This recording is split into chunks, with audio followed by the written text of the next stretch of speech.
हो चुका आगाज रण युग बदलने की तैयारी, जीत उसी की होगा आज, इसका संघर्ष जारी। हेलो, जय हिंद, नमस्कार साथियों, मैं विवेक आप सभी का स्वागत करता हूं आपके अपने इस यूट्यूब परिवार में। तो आप सब कैसे हैं? उम्मीद करता हूं आप सब अच्छे होंगे, स्वस्थ होंगे और अपने एसएससी एमटीएस हवलदार एग्जाम की तैयारी काफ़ी अच्छे से कर रहे होंगे। तो साथियों, वो महीना स्टार्ट हो चुका है जो कि आपका लाइफ बदलने वाला है, आपको एक सीट दिलाने वाला महीना स्टार्ट हो चुका है। तो दोस्तों, आज हो चुका 1 सितंबर, सुबह के 11:30 बज चुके हैं। तो दोस्तों, आपका एग्जाम स्टार्ट हो रहा है 30 सितंबर, यानी दोस्तों यहाँ से अब आपके पास केवल 30 दिन बाकी है। तो अब आपको यहाँ से बिल्कुल अच्छी तरीके से स्टडी एकदम बिल्कुल दमदार तरीके से एकदम बिल्कुल फोकस के साथ शुरू कर देनी है। अगर आपको इस बार एक सीट लेनी है तो सबसे अधिक आपको यहाँ फोकस करना पड़ेगा साथियों जीके प्लस इंग्लिश पे। तो दोस्तों, आज की सेशन में वही मजबूती देने के लिए आज की सेशन में जो आपका मोस्ट एक्सपेक्टेड टॉपिक है, जो कि कम से कम 4 प्रश्न आपके पेपर में आता है, भूगोल से प्लस साइंस से। तो अभी तक हमने साथियों साइंस को मतलब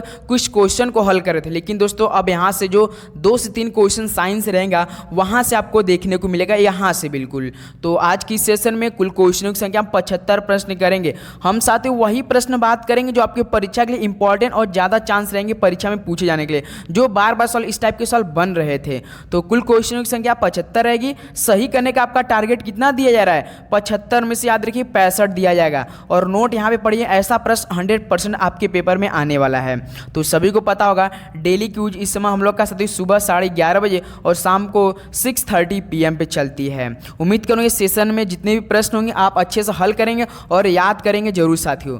तो चलिए इस सेशन को स्टार्ट करते हैं बिना टाइम वेस्ट किए। हर एक प्रश्न में बिल्कुल अच्छे से पूरे कॉन्फिडेंस के साथ याद करेंगे। बस आप ये सेशन ज्वाइन कीजिएगा, आपको पूरे 75 में से 75 हम याद करवा देंगे। तो चलिए दोस्तों, आज हम लोग का सेशन का पहला प्रश्न देखते हैं। तो देखिए आज हम लोग का सेशन का पहला प्रश्न क्या दिया है, निम्नलिखित में से किस ग्रह को भोर का तारा यानी मॉर्निंग स्टार भी कहा जाता है? तो बताइए साथियों, भोर का तारा किसे कहा जाता है? आप सभी को पता होगा शुक्र ग्रह को कहा जाता है। ऑप्शन सी क्या बनेगा साथियों? बिल्कुल राइट ऑप्शन। शुक्र के बारे में और आपको जानकारी बहुत जरूरी है जाना है। जैसा कि साथियों आपको पता, पहले नंबर पे सबसे चमकीला ग्रह भी यही है और दूसरा नंबर पे साथियों पृथ्वी का जो आपका जुड़वा बहन किसे बोला जाता है? तो शुक्र को ही बोला जाता है। और तीसरा नंबर पे साथियों सबसे गर्म ग्रह को किसे बोलते हैं? शुक्र। सबसे पास में तो साथियों बुध रहता है, लेकिन वो अपना सब मंडल नष्ट कर देता है, इसलिए आपका शुक्र सबसे अधिक गर्म रहता है। ओके दोस्त, तो पहले का क्या हो जाएगा हम लोग का? सी बिल्कुल राइट ऑप्शन हो जाएगा। चलिए दोस्त, अगला सवाल बताइए। क्वेश्चन नंबर आपका देखिए सेकंड क्या दिया है, निम्नलिखित में से कौन सा सौर मंडल का सबसे ठंडा ग्रह है? तो साथियों सौर मंडल का सबसे ठंडा ग्रह कौन सा होता है? राइट ऑप्शन दिए सभी दोस्त। तो याद रखिएगा यूरेनस होता है। तो इस तरह से डी ऑप्शन क्या बना हम लोग का? बिल्कुल राइट ऑप्शन हो जाएगा। नेक्स्ट अगला बताइए साथियों, क्वेश्चन नंबर आपका थर्ड देखिए, ये रहा आपके स्क्रीन पर। कुइपर बेल्ट की कक्षा के ठीक बाहर मौजूद बर्फ की चट्टानों और धूल के पिंडों का एक वलय है। तो साथियों जो कुइपर बेल्ट है ये किसकी कक्षा के ठीक बाहर मौजूद बर्फ की चट्टानों और धूल के पिंडों का एक वलय है? राइट ऑप्शन दीजिए। तो दोस्त याद रखिएगा नेपच्यून की कक्षा के ठीक बाहर है, किसके? नेपच्यून के। तो डी को हम लोग यहाँ से क्या करेंगे? बिल्कुल लॉक करेंगे। हम देखिए साथियों वही प्रश्न बांध करें, ऐसा नहीं कि साथियों हम आपका टाइम वेस्टिंग वाला सवाल बिल्कुल भी नहीं करेंगे दोस्त। याद रखिएगा मोस्ट एक्सपेक्टेड प्रश्नों पर केवल हम बात करेंगे। देखिए क्वेश्चन नंबर आपका 4 क्या दिया है, चंद्रमा लगभग कितने दिनों में पृथ्वी का चक्कर लगाता है? तो साथियों चंद्रमा लगभग कितने दिनों में पृथ्वी का चक्कर लगाता है? राइट ऑप्शन दीजिए साथियों। तो टोटल 27 दिनों में लगाता है। तो इस तरह से देखिए सी ऑप्शन आपका यहाँ से क्या बना है? बिल्कुल करेक्ट ऑप्शन हो जाएंगे। ओके दोस्त, चलिए नेक्स्ट अगला सवाल देखिए। क्वेश्चन नंबर आपका देखिए 5 क्या दिया है, मीनल ने शनि के सबसे बड़े चंद्रमा पर एक निबंध लिखा था, यह निम्नलिखित में से कौन सा चंद्रमा है? बताइए। मीनल ने शनि के सबसे बड़े चंद्रमा पर एक निबंध लिखा था, जो कि साथियों कौन सा चंद्रमा है? बताइए। तो मेरे भाई ये टाइटन है, याद रखिएगा। इस तरह से बी ऑप्शन क्या बना हम लोग का? बिल्कुल राइट ऑप्शन हो जाएंगे। ओके दोस्त, चलिए नेक्स्ट अगला बताइए। क्वेश्चन नंबर आपका देखिए 6 क्या दिया है, चलिए बताइए पृथ्वी की त्रिज्या कितनी है? ये मोस्ट इंपॉर्टेंस वाले दोस्त, आप लोग बताइए पृथ्वी की त्रिज्या कितनी है? तो याद रखिए तो 6371 किलोमीटर है। तो 6300 ऑप्शन केवल बी दे रखा है, तो हम लोग क्या करेंगे? बी को लॉक कर देंगे। तो चलिए दोस्त अगला सवाल बताइए। क्वेश्चन नंबर आपका देखिए 7 क्या दिया है, निम्नलिखित में से किस तारामंडल को शिकारी भी कहा जाता है? तो साथियों किस तारामंडल को शिकारी भी कहा जाता है? राइट ऑप्शन देंगे सभी दोस्त। तो याद रखिएगा मेरे भाई, ओरियन को कहा जाता है। ओरियन, डी ऑप्शन क्या बनेगा आपका? बिल्कुल करेक्ट ऑप्शन बनेगा। तारामंडल को शिकारी भी कहा है तो ओरियन तारामंडल को। ओके मेरे भाई, चलिए दोस्त अगला बताइए। क्वेश्चन नंबर आपका देखिए 8 क्या दिया है। क्वेश्चन 8 दिया है, निम्नलिखित में से ब्रह्मांड के लिए दूसरा शब्द कौन सा है? तो साथियों ब्रह्मांड के लिए दूसरा शब्द कौन सा है बताइए आप लोग। राइट ऑप्शन दीजिए, क्या हो जाएगा? तो कॉस्मस हो जाएगा। तो सी ऑप्शन क्या बनेगा हम लोग का? बिल्कुल राइट ऑप्शन होने वाला है। अब यहाँ साथियों आपको डेली हम एक भी दिन नहीं चूक रहे हैं साथियों, सुबह के 11:30 AM पे और शाम को 6:30 PM पे। इसलिए साथियों अगर आपको सीट लेनी है मेरे भाई तो आपको भी एक भी दिन चूकना नहीं है, डेली का डेली आपको स्टडी करते रहना है। ओके दोस्त, देखिए क्वेश्चन नंबर 9 क्या दिया है, निम्नलिखित में से कौन सा सूर्य ग्रह का एक प्रकार नहीं है? तो साथियों सूर्य ग्रहण का एक प्रकार इनमें से कौन सा नहीं है?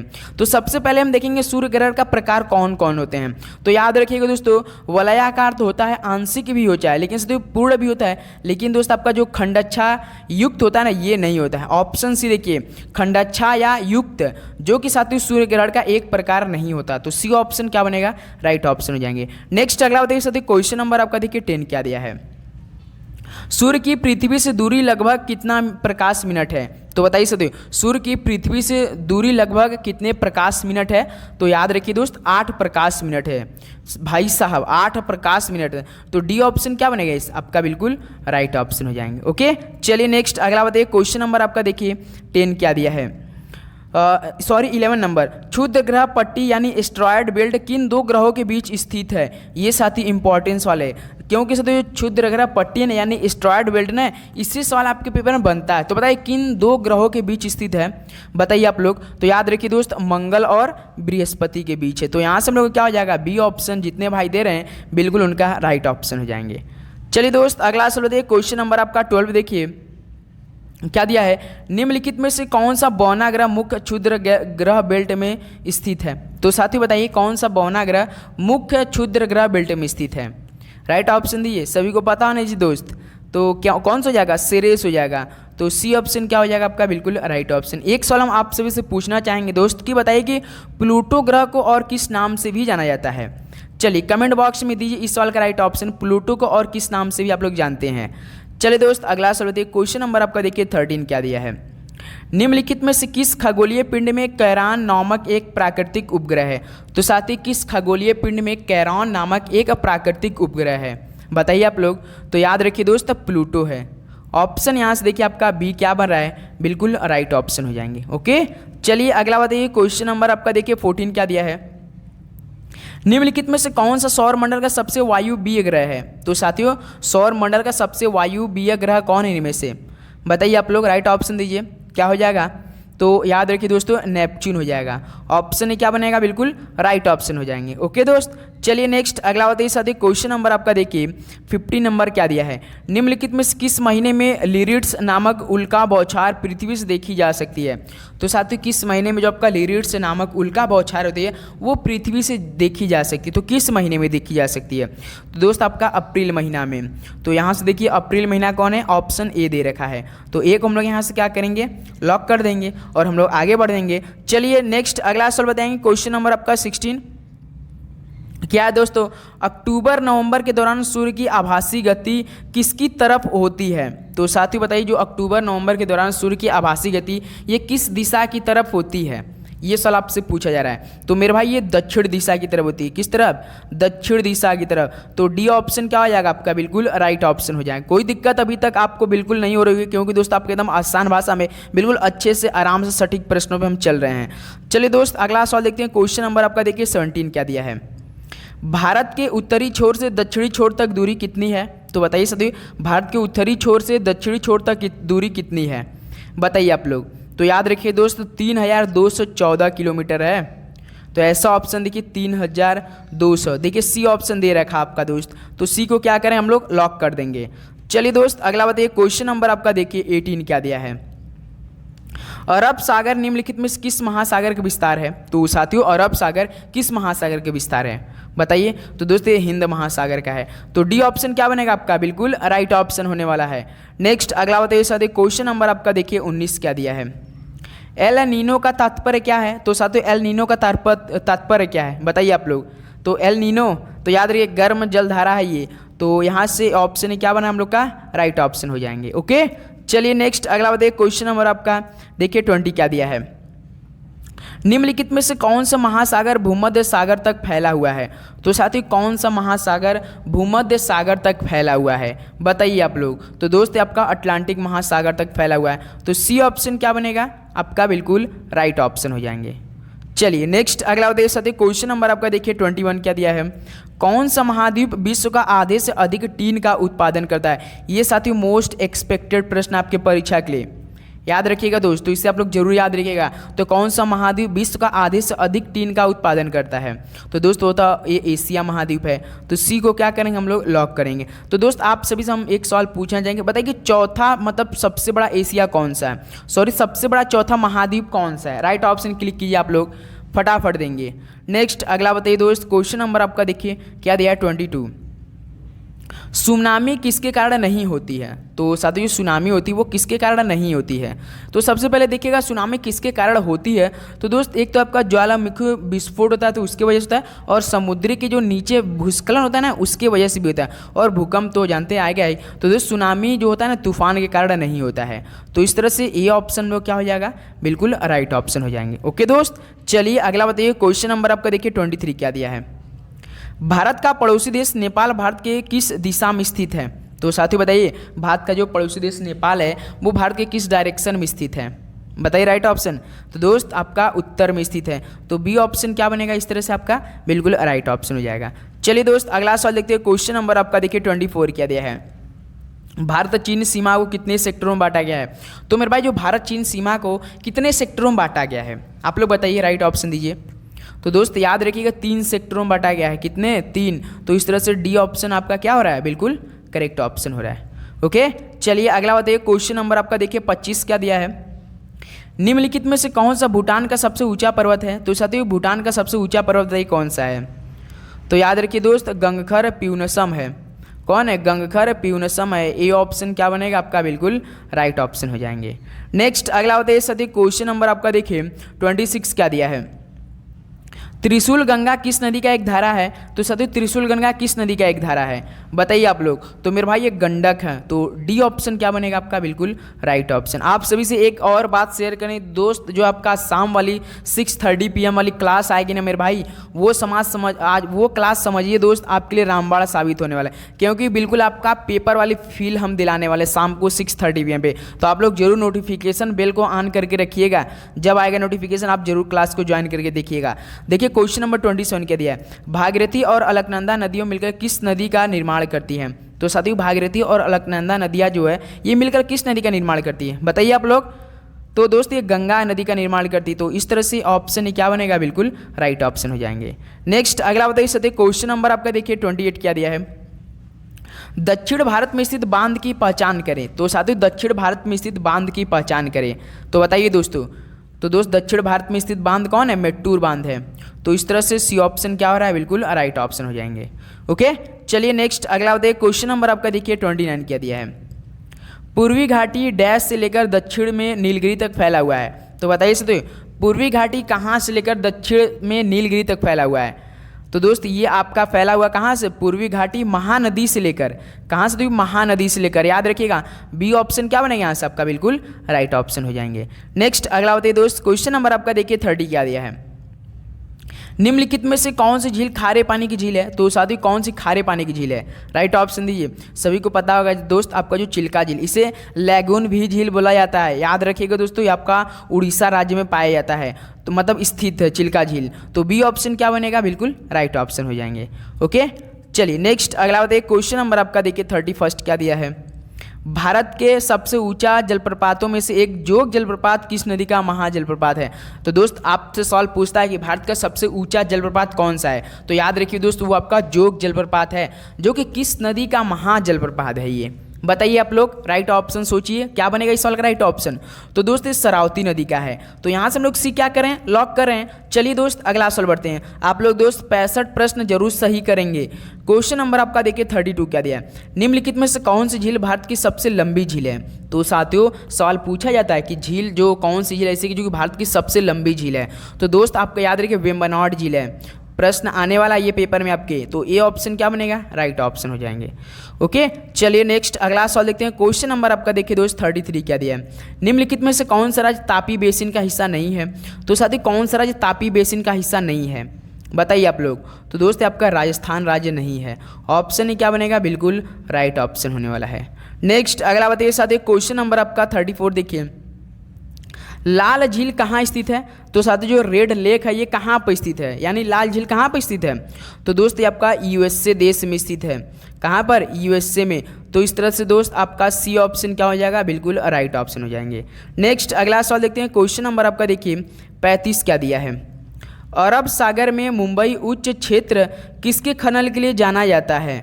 तो साथियों जो अरब सागर में मुंबई उच्च क्षेत्र है ये किसके खनन के लिए जाना जाता है, बताइए आप लोग। राइट ऑप्शन याद रखिए दोस्त, खनिज तेल। तो दोस्त हम आपको बता देंगे जितने भी इसमें हम प्रश्न कर रहे हैं ना, ये आपके पेपर में आया हुआ उससे रिलेटेड प्रश्न है। जैसा कि एक टॉपिक से प्रश्न आपके प्रीवियस 2023 में जो आपका पेपर हुआ था सितंबर के महीने में, उससे रिलेटेड मिलता जुलता प्रश्न है साथियों, जो कि बार बार हर शिफ्ट में पूछा जा रहा था। पूरा आपका साथियों अगले मतलब केवल 1 से लेकर जो 14 सितंबर तक आपका पेपर होता है, पूरे 42 से 43 शिफ्टों में पेपर हुआ था दोस्त। तो उसका बिल्कुल मतलब समझिए उसका हूबहू प्रश्न ये सेशन में कर रहे हैं, याद रखिएगा। क्वेश्चन नंबर 36 देखिए, निम्न में से कौन सा खनिज छोटा नागपुर बेल्ट में नहीं पाया जाता है। तो साथियों कौन सा खनिज बेल्ट जो छोटा नागपुर बेल्ट में नहीं पाया जाता है, तो बताइए। तो दोस्त देखिए लॉ एस तो पाया जाता है, क्रोमाइट पाया जाता है, कोयला पाया जाता है, लेकिन दोस्त सोना नहीं पाया जाता है। तो इस तरह से ए ऑप्शन में क्या हो रहा है, बिल्कुल राइट ऑप्शन हो जाएंगे। चलिए अगला सवाल बताइए। क्वेश्चन नंबर आपका देखिए क्या दिया है 37, निम्नलिखित में से किसे सेरीकल्चर कहा जाता है। तो बताइए दोस्तों, सेरीकल्चर काफ़ी इजी है, सभी को पता होगा, रेशम की कीटों का वाणिज्य का पालन करना है। तो देखिए डी ऑप्शन क्या हो जाएगा, बिल्कुल राइट ऑप्शन। चलिए दोस्त हम आपसे पूछ रहे हैं कि बताइए कि वीटी कल्चर एक बताइए किसके बारे में जाना जाता है, और एक आप बताइए एपी कल्चर। चलिए दोनों का बताइए दोस्तों, वीटी कल्चर और आप एपी कल्चर बताइए दोस्त, कमेंट बॉक्स में दे देंगे आप लोग। नेक्स्ट अगला सवाल बताइए। क्वेश्चन नंबर आपका देखिए 38 क्या दिया है, निम्नलिखित में से किस शब्द का अर्थ फलों का उगाना है। तो दोस्त बताइए फलों का उगाना यानी कौन सा कल्चर कहा जाएगा। तो दोस्त ये आपका पोमी कल्चर है, ये आपके पेपर में आया हुआ सवाल है 2023 के। तो पोमी कल्चर यानी फलों का उगाना होता है। तो हम लोग सी को क्या करेंगे, यहाँ से लॉक कर देंगे। सेरीकल्चर आपका दोस्त यहाँ पर देखिए दिया है, रेशम जो आपका मतलब उत्पादन होता है उससे। एपी कल्चर आपको बताना है। चलिए अगला बताइए। क्वेश्चन नंबर आपका देखिए 39 क्या दिया है, पंजाब राज्य निम्नलिखित में किस प्राकृतिक संसाधन से समृद्ध है। तो साथी पंजाब राज्य यानी 5 नदियों वाला राज्य है, बताइए ये किस प्राकृतिक संसाधन समृद्ध है। तो सभी को पता होगा साथी सबसे अधिक यहाँ पे उपजाऊ मिट्टी होती है। तो डी ऑप्शन क्या बनेगा, बिल्कुल राइट ऑप्शन हो जाएंगे। यहाँ पे गेहूँ काफ़ी अच्छी फसल होती है, आप सभी को पता होगा। चलिए दोस्त अगला सवाल देखते हैं। क्वेश्चन नंबर आपका देखिए 40 क्या दिया है, देखिए लेटराइट मिट्टी का निर्माण निम्नलिखित में किस कारण से होता है। तो साथी जो आपका लेटराइट मिट्टी है इसका निर्माण किस कारण से होता है, बताइए आप लोग। 40 का राइट ऑप्शन दीजिए। तो दोस्त जो लेटराइट मिट्टी का निर्माण होता है वो केवल साथ निच्छालन के कारण होता है। किसके कारण, निच्छालन के कारण। तो यहाँ से बी ऑप्शन क्या बना हम लोग का, बिल्कुल राइट ऑप्शन हो जाएगा। चलिए दोस्त अगला सवाल बताइए। क्वेश्चन नंबर आपका देखिए 41 क्या दिया है, पश्चिम बंगाल के मैंग्रोव वनों को और भी कहा जाता है। तो बताइए दोस्तों जो पश्चिम बंगाल के मैंग्रोव वन है उसको और भी क्या कहा जाता है, बताइए आप लोग। तो दोस्त सुंदर वन भी कहा जाता है।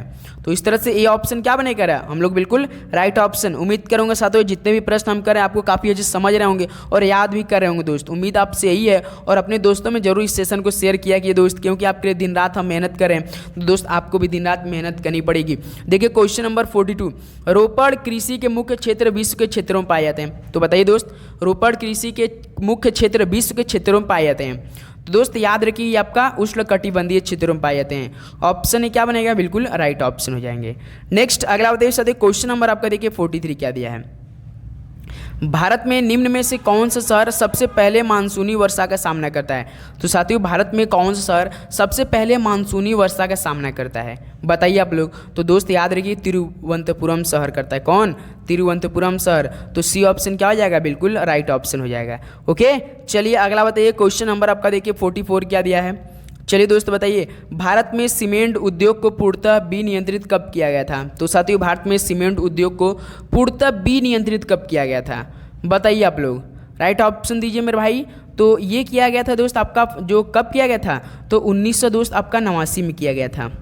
तो इस तरह से ये ऑप्शन क्या हो रहा है, बिल्कुल राइट ऑप्शन हो जाएंगे। ओके, चलिए नेक्स्ट अगला बताइए। क्वेश्चन नंबर आपका देखिए 45 क्या दिया है, गोरुमारा राष्ट्रीय उद्यान किस राज्य में स्थित है। तो साथी जो गोरुमारा राष्ट्रीय उद्यान है किस राज्य में स्थित है, तो दोस्त आपका वेस्ट बंगाल में यानी पश्चिम बंगाल में स्थित है। तो इस तरह से बी ऑप्शन क्या हो रहा है हम लोग का, बिल्कुल राइट ऑप्शन हो जाएंगे। ओके, चलिए नेक्स्ट अगला बताइए। क्वेश्चन नंबर आपका देखिए 46 क्या दिया है, भारत में कितने जैव मंडल आरक्षित क्षेत्र हैं। तो साथियों भारत में कितने जैव मंडल जो आरक्षित क्षेत्र हैं वो टोटल कितने हैं, तो याद रखिए दोस्तों 18 हैं। कितने हैं, 18 हैं। तो इस तरह से देखिए ऑप्शन आपका क्या हो रहा है, बी बिल्कुल राइट ऑप्शन हो जाएंगे। ओके, चलिए नेक्स्ट अगला बताइए। क्वेश्चन नंबर आपका देखिए 47 क्या दिया है, निम्नलिखित में से कौन सा भारतीय राज्य दक्कन के पठार से घिरा नहीं है। तो साथियों पहले देखिए आपकी भारतीय राज्य दक्कन है उसके पठार से कौन कौन राज्य घिरा है, पहले घिरा है वो देखेंगे, उसके बाद लास्ट में अपने आप निकल के आ जाएगा। तो देखिए आपका तेलंगाना राज्य तो घिरा है दोस्त, और महाराष्ट्र राज्य भी घिरा है, आंध्र प्रदेश भी घिरा है, लेकिन दोस्त जो आपका एमपी है ना यानी आपका मध्य प्रदेश ना ये नहीं घिरा है। तो यहाँ से हम लोग डी को लॉक करें, यहाँ से 3 नंबर आपको देखने को मिलेगा। ओके दोस्त, चलिए नेक्स्ट अगला बताइए। क्वेश्चन नंबर आपका देखिए 48 क्या दिया है, कौन सा प्राकृतिक बंदरगाह भारत के पश्चिमी तट पर स्थित है। तो साथियों अगर आपसे यही सवाल पूछ दिया कि बताइए कि कौन सा प्राकृतिक बंदरगाह भारत के किस राज्य में स्थित है, तो आप कहाँ बताएंगे, बताइए। तो राज्य की यदि बात कर देगा तो साथियों गोवा में है। तो गोवा में कौन सा जगह पड़ रहा है, इसमें से विशाखापट्टनम तो पड़ेगा नहीं, हल्दिया तो पड़ेगा नहीं, चेन्नई तो पड़ेगा नहीं, आपका दोस्त मोरमू गाँव पड़ता है। तो इस तरह से हम लोग क्या बनाए यहाँ से, डी बिल्कुल राइट ऑप्शन हो जाएगा। ओके, चलिए अगला बताइए। क्वेश्चन नंबर आपका 49 देखिए क्या दिया है सवाल, भारत में हवाई परिवहन निम्नलिखित में से किस वर्ष किया गया था। तो बताइए दोस्त भारत में हवाई परिवहन कब स्टार्ट किया गया था, किस वर्ष में स्टार्ट किया गया था।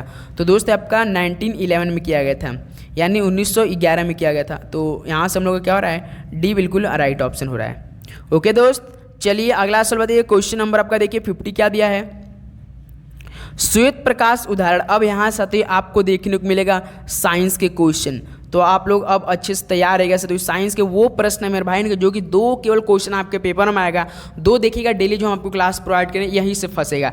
तो श्वेत प्रकाश किसका उदाहरण है, राइट ऑप्शन देंगे सभी दोस्त। तो दोस्त आपका बहुरंगी प्रकाश होता है ना श्वेत, तो डी को यहाँ से क्या करेंगे हम लोग लॉक कर देंगे। नेक्स्ट अगला बताइए दोस्त। क्वेश्चन नंबर आपका देखिए 51 क्या दिया है, विबग्योर के किस रंग के प्रकाश की ऊर्जा न्यूनतम होती है। तो मेरे भाई जो विबग्योर होता है उसके रंग के किस रंग के प्रकाश की ऊर्जा साथियों मिनिमम होती है, सबसे कम होती है, सभी को पता होगा तो रेड की होती है, किसकी, रेड की होती है। तो दोस्त यहाँ तो आप लोग न्यूनतम मिनिमम बता दिया, तो बताइए तो मैक्सिमम किसका होता होगा, आप लोग बताइए दोस्त। इन्हीं ऑप्शन में दिया है दोस्त, ऑप्शन इन्हीं में दिया, आपको राइट ऑप्शन क्लिक करना है।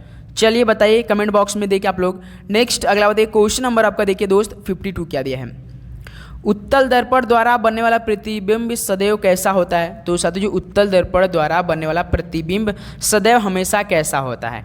तो दोस्त हमेशा याद रखिए आभासी और सीधा होता है।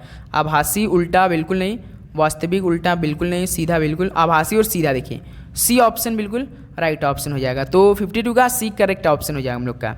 चलिए दोस्त अगला सवाल देखते हैं। क्वेश्चन नंबर आपका देखिए क्या दिया है 53, श्वेत प्रकाश का उसके घटक रंगों में विभक्त होना क्या कहलाता है। तो साथियों श्वेत प्रकाश का उसके घटक रंगों में विभक्त होना क्या कहलाता है, बताइए आप लोग। तो दोस्त वर्ण विक्षेपण कहलाता है। क्या, वर्ण विक्षेपण। तो डी ऑप्शन क्या हो रहा है यहाँ से हम लोग करेक्ट ऑप्शन हो रहा है। चलिए दोस्त अगला सवाल बताइए। क्वेश्चन नंबर आपका देखिए 54 क्या दिया है, फ़ारेनहाइट पैमाने पर भाप बिंदु क्या है। तो साथी फ़ारेनहाइट पैमाने पर भाप बिंदु क्या है, बताइए आप लोग, राइट ऑप्शन दीजिए।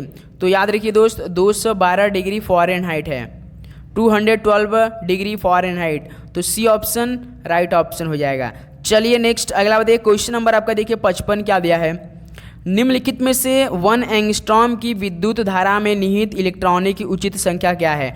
तो साथियों निम्नलिखित में से 1 एम्पियर की धारा ना मेरा एम्पियर होती है, सॉरी 1 एम्पियर की विद्युत धारा में निहित इलेक्ट्रॉनों की उचित संख्या कितनी होती होगी, बताइए आप लोग। ये तो आपको याद होना करना पड़ेगा। तो 6.25 इंटू 10 की पावर 18 होता है। कितनी दोस्त, 6.25 इंटू 10 की पावर 18 होता है। तो देखिए केवल पावर 18 ऑप्शन आपका बी दे रखा है, तो हम लोग यहाँ से क्या करेंगे, बी को लॉक कर देंगे। तो दोस्त ऑप्शन क्या हो जाएगा, बी बिल्कुल राइट ऑप्शन होने वाला है। नेक्स्ट अगला बताइए दोस्त। क्वेश्चन नंबर आपका 56 देखिए क्या दिया है, निम्न में से किसकी प्रतिरोधकता सबसे अधिक है? तो साथियों बताइए किसकी प्रतिरोधकता सबसे अधिक इनमें से, सिल्वर, नाइक्रोम, क्रोमियम या आयरन का? तो मेरे भाई ये सबसे अधिक होता है नाइक्रोम का, याद रखिएगा नाइक्रोम का। तो इस तरह से बी ऑप्शन का और हम लोग का राइट ऑप्शन हो जाएगा। नेक्स्ट अगला बताइए साथियों, क्वेश्चन नंबर आपका देखिए 57 क्या दिया है। अस्थाई चुंबक बनाने के लिए निम्नलिखित में से कौन सा तत्व अत्यधिक प्रभावी है? तो दोस्त बताइए कि जो अस्थाई चुंबक बनाने के लिए कौन सा तत्व अत्यधिक प्रभावी होता है? तो दोस्त न तो जिंक होता है, न तो एल्युमिनियम, न तो कॉपर, केवल आपका स्टील होता है। स्टील होता है दोस्त, आप सोच सकते हैं। तो यहाँ से डी हम लोग क्या हो जाएगा, बिल्कुल राइट ऑप्शन हो जाएगा। चलिए दोस्त अगला सवाल बताइए, क्वेश्चन नंबर आपका देखिए 58। अब तो देखिए दोस्तों आज 1 सितंबर है, तो मेरे भाई आपको तो अब क्वेश्चन को याद करना पड़ेगा। अब आपको बिल्कुल क्वेश्चन ऐसा नहीं कि इसको आप छोड़ सकते हैं, बिल्कुल भूल नहीं करेंगे, ऐसी बड़ी गलती आप नहीं करेंगे कि सोचेंगे ये नहीं आएगा पेपर, इसको छोड़ देते। बहुत दोस्त ऐसे हैं मेरे, हम देखते हैं उनको पढ़ने के लिए। मेरे भाई देखिए कि निम्नलिखित में से कौन सा पदार्थ विद्युत का सुचालक है? तो बताइए कौन सा पदार्थ विद्युत का सुचालक है इनमें से? राइट ऑप्शन दिए। तो दोस्त पहला ही ऑप्शन चांदी है, तो ऑप्शन क्या हो जाएगा, राइट ऑप्शन हो जाएगा। चलिए दोस्त अगला बताइए, क्वेश्चन नंबर आपका देखिए 59 क्या दिया है। एक छोटी अवधि के दौरान किसी पिंड पर लगने वाले बल को किस रूप में जाना जाता है? तो दोस्तों एक छोटी अवधि के दौरान, छोटी अवधि आपने क्लास 11-12 में पढ़ा होगा दोस्तों, तो याद रखिएगा मेरे भाई आवेग होता है। क्या होता है, आवेग होता है। एक छोटी अवधि के लिए, छोटी टाइम पीरियड के लगता है ना आवेग, ऑप्शन क्या हो जाएगा, बिल्कुल राइट ऑप्शन हो जाएगा। नेक्स्ट अगला बताइए साथ ही क्वेश्चन नंबर आपका देखिए 60 क्या दिया है। केंद्र की ओर लगने वाला बल का दूसरा नाम क्या है? तो दोस्त केंद्र की ओर लगने वाला बल का दूसरा नाम आपसे पूछा जा रहा है। सोचिए एक बार, बताइए। वांडरवाल्स तो नहीं लगता, अब केंद्रीय नहीं लगता, गुरुत्वीय भी नहीं लगता है, डायरेक्ट अभिकेंद्रीय लगता है। कौन सा अभिकेंद्रीय? डी ऑप्शन क्या हो जाएगा, राइट ऑप्शन हो जाएगा। नेक्स्ट अगला बताइए क्वेश्चन नंबर आपका 61 क्या दिया है। देखिए ध्वनि की प्रबलता, ध्वनि उत्पन्न करने वाले कंपन को आयाम को किसके समानुपाती होता है? तो साथियों ध्वनि की प्रबलता ध्वनि उत्पन्न करने वाले कंपन के आयाम के किसके समानुपाती होता है? बताइए, राइट ऑप्शन दीजिए, सोचिए एक बार। तो दोस्त वर्ग के समानुपाती होता है। किसके? वर्ग के मेरे भाई। तो इस तरह से ऑप्शन आपका क्या बन रहा है, सी बिल्कुल राइट ऑप्शन होने वाला है। दोस्त याद रखिएगा वर्ग के समानुपाती होता है, जो आपका ध्वनि की प्रबलता यानी ध्वनि उत्पन्न करने वाले कंपन के आयाम के वर्ग के समानुपाती होती है। ओके दोस्त, चलिए अगला बताइए क्वेश्चन नंबर आपका देखिए 62 क्या दिया है। बैटरी में किस प्रकार का ऊर्जा रूपांतरण होता है? तो साथियों बैटरी में किस प्रकार का ऊर्जा रूपांतरण होता है? चलिए राइट ऑप्शन दीजिए, ये तो आपके लिए सवाल होने वाला है। तो चलिए दोस्त बताइए क्या होता है, रासायनिक से क्या करता है, विद्युत ऊर्जा में कन्वर्ट करता है ना। तो दोस्त आपका देखिए राइट ऑप्शन देखिए बी दे रखा है, रासायनिक ऊर्जा का विद्युत ऊर्जा में। तो बी ऑप्शन आपका बिल्कुल राइट ऑप्शन हो जाएगा। ओके दोस्त, चलिए नेक्स्ट अगला बताइए क्वेश्चन नंबर आपका देखिए 63 क्या दिया है। प्रकाश विद्युत प्रभाव प्रकाश की किस प्रकृति को दर्शाता है? तो साथियों प्रकाश विद्युत प्रभाव प्रकाश की किस प्रकृति को दर्शाता है? बताइए आप लोग, राइट ऑप्शन दीजिए। तो दोस्त एक कड़ीय प्रकृति को दर्शाता है। तो बी ऑप्शन यहाँ से क्या हो जाएगा, हम लोग का राइट ऑप्शन हो जाएगा। चलिए दोस्त अगला सवाल देखिए, क्वेश्चन नंबर आपका देखिए 64 क्या दिया है। जैसे इन सूचीबद्ध भौतिक राशियों में से सदिश राशि की पहचान कीजिए। तो साथियों इन सूचीबद्ध भौतिक राशियों में से सदिश राशि की पहचान कीजिए आप लोग, बताइए, राइट ऑप्शन दिए। तो दोस्त गुरुत्वाकर्षण तीव्रता होता है। तो इस तरह से हम लोग क्या हो जाएगा 64 का डी बिल्कुल राइट ऑप्शन हो जाएगा। ओके चलिए नेक्स्ट अगला बताइए क्वेश्चन नंबर आपका देखिए 65 क्या दिया है। प्रोटॉन और न्यूट्रॉन का सापेक्ष आवेश कितना होता है? तो साथियों प्रोटॉन और न्यूट्रॉन का जो सापेक्ष आवेश होता है वो कितना होता है? ये साथियों मोस्ट इंपॉर्टेंट सवाल है, याद रखिए दोस्त, ये इंपॉर्टेंट प्रश्न आपके पेपर के लिए है, वेरी गुड। एक तो साथियों न्यूट्रॉन और प्रोटॉन और न्यूट्रॉन उसका सापेक्ष ना याद रखिए, एक तो +1 और 0 होता है। क्या होता है? +1 और 0। तो प्रोटॉन तो न्यूट्रॉन तो जानते हैं अब 0 होता है। तो इस तरह से देखिए क्रमशः +1 - 0 केवल सी ऑप्शन देखिए दिया है। ऑप्शन सी क्या और आपका बिल्कुल राइट ऑप्शन हो जाएगा। चलिए दोस्त अगला सवाल देखिए, क्वेश्चन नंबर आपका देखिए 66 क्या दिया है। निम्नलिखित में से कौन सी एक क्षारीय मृदा धातु नहीं है? तो साथियों इनमें से एक क्षारीय मृदा धातु नहीं है, बताइए कौन सा नहीं है? राइट ऑप्शन दीजिए सभी दोस्त, फटाफट दीजिए। तो दोस्त याद रखिएगा आपका Mg Ca B क्या ये सब क्या है, एक क्षारीय मृदा धातु। लेकिन दोस्तों आपका जो Na है एक प्रकार का ये क्या है साथियों, ये एक प्रकार का अधातु है, याद रखिएगा। तो इस तरह से हम लोग क्या हो जाएगा, ए ऑप्शन राइट ऑप्शन हो जाएगा। नेक्स्ट अगला बताइए दोस्त, क्वेश्चन नंबर आपका देखिए 67 क्या दिया है। निम्नलिखित में से कौन सी अधातु जो विभिन्न रूपों में पाई जाती है? तो साथियों इनमें से कौन सी अधातु जो कि विभिन्न रूपों में पाई जाती है?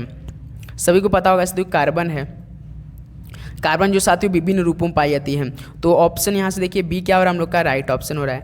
नेक्स्ट अगला बताइए साथियों, क्वेश्चन नंबर आपका देखिए 68 क्या दिया है। कौन सा अम्ल अमाशय में प्रवेश करने वाले जीवाणुओं को नष्ट कर देता है। तो साथियों कौन सा अम्ल अमाशय में प्रवेश करने वाले जीवाणुओं को नष्ट कर देता है, बताइए। राइट ऑप्शन देंगे सभी दोस्त। तो मेरे भाई हाइड्रोक्लोरिक अम्ल है। कौन, हाइड्रोक्लोरिक अम्ल। तो इस तरह से हम लोग क्या हो रहा है, बी ऑप्शन बिल्कुल राइट ऑप्शन होने वाला है। ओके दोस्त, चलिए अगला बताइए, क्वेश्चन नंबर आपका 69 क्या दिया है।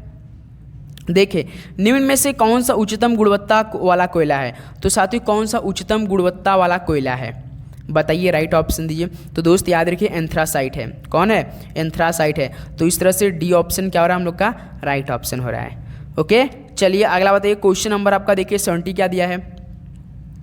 डोलोमाइट किसका अयस्क है। तो सर डोलोमाइट किसका अयस्क है। तो सर ये मैग्नीशियम का है। किसका है दोस्त, मैग्नीशियम का। तो इस तरह से ऑप्शन क्या हो रहा है हम लोग का, बिल्कुल राइट ऑप्शन हो जाएगा। चलिए अगला बताइए, क्वेश्चन नंबर आपका 71 देखिए, एंकिलोस्टोमा के लिए सामान्य शब्द क्या है। तो दोस्त आपके एसएससी एमटीएस पेपर में सवाल पूछा गया है।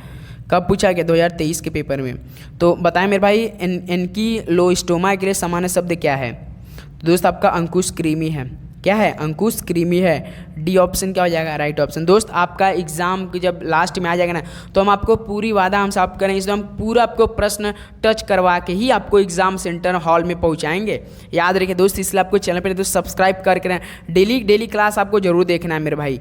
नेक्स्ट अगला बताइए दोस्त, क्वेश्चन नंबर आपका देखिए 72 क्या दिया है। शर्करा में मौजूद खाद्य घटक क्या होता है। तो साथियों शर्करा में मौजूद खाद्य घटक क्या होता है, सभी को पता होगा सर जी, कार्बोहाइड्रेट होता है। तो यहाँ से सी ऑप्शन क्या करें हम लोग, लॉक कर देंगे।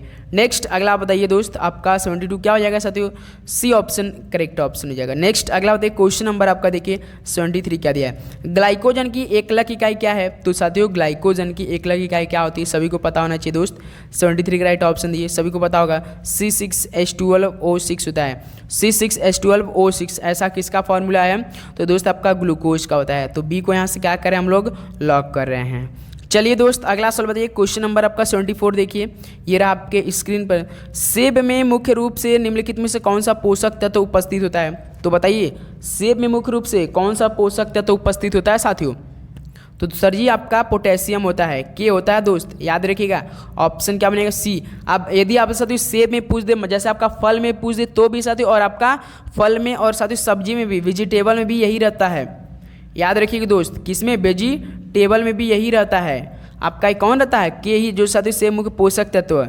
तो सी ऑप्शन क्या हो जाएगा, के यानी पोटेशियम आपका बिल्कुल राइट ऑप्शन हो जाएगा। ओके चलिए अगला सवाल बताइए, क्वेश्चन नंबर आपका 75 देखिए, निम्नलिखित में से कौन सा एक जीवाणु रोग नहीं है। तो साथियों इनमें से कौन सा एक जीवाणु रोग नहीं है। तो सबसे पहले हम देखें जीवाणु रोग कौन कौन इनमें से। एक तो साथियों हैजा आपका है, आंध्र ज्वर है, और साथियों महामारी भी एक प्रकार का जीवाणु रोग है। लेकिन दोस्त आपका जो जलांतक है ना, ये कैसा रोग है, एक प्रकार का विषाणु जनित रोग है। जलांतक कैसा होता है, विषाणु जनित रोग है। तो याद रखिएगा आप लोग। तो इस तरह से हम लोग क्या हो जाएगा, बिल्कुल यहाँ से सी ऑप्शन बिल्कुल राइट ऑप्शन होने वाला है। तो दोस्त इस तरह से आपका 75 प्रश्न कंप्लीट होता हुआ, जो कि साथ ही आपके परीक्षा के लिए समझिए रामबाण क्लास डेली आपको हम साइंस का प्लस भूगोल का सेशन जरूर प्रोवाइड करना स्टार्ट करेंगे डेली। साथ ही एक बार अपना राय जरूर दीजिए दोस्त, कमेंट बॉक्स में जब क्लास एंड होगा तब बताइएगा दोस्तों।